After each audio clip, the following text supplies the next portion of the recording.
Like when I was in college, I had a group of friends, but I slowly started to stay away from them as the depression got worse.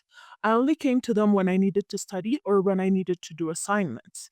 Even though they knew what I was dealing with, they called me a people user. I kept hanging out with them because I was afraid that they will not let me do my assignments with them if I ended the friendship.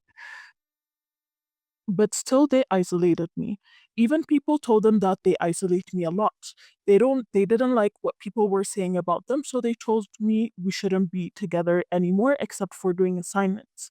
I was hurt when they told me that because if they were really genuine people, they would have drawn me closer or apologized for isolating me. But instead they cared about their own image.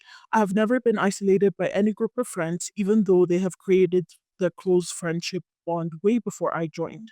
But those friends say that I didn't have a closure with them as they have closure with each other. Even though I was treated like that, I decided to continue doing assignments with them because my GPA was low and I really needed to improve my grades. Also, there weren't other groups that were hardworking and serious about doing assignments. This made me dependent on them and it made me lose my confidence.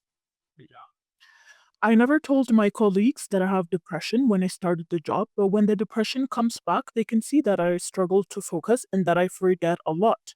Especially the senior accountant who sat beside me got really frustrated with me. She said something that I will never forget. If you cannot work, don't come here. Those words cut me like a knife. I do a lot of mind reading, and I knew that she wouldn't understand if I tell her that I have depression. She might even say something that I will never forget and hurt me. Personally, working 8 hours in an office is not for me because I spend the whole day sitting and working on the computer. The rays are not good for my mind and I don't get any physical exercise. It is hard to get a good paying job without experience, so I decided to work as a freelancer even though I have a degree. Now for the freelancing, I started from scratch and it is really hard to land a job online when you're self-taught. I was forced to quit my job because I needed to recover. I had a right to be employed using accounting and finance degree I have, but since the job had no flexible schedule, there was nothing I could do to keep the job while taking care of my mental health. I feel excluded in the job world because they have no awareness and they mistreat me. For me, real inclusion would look like establishing jobs with flexible schedules and a work environment with no stigma.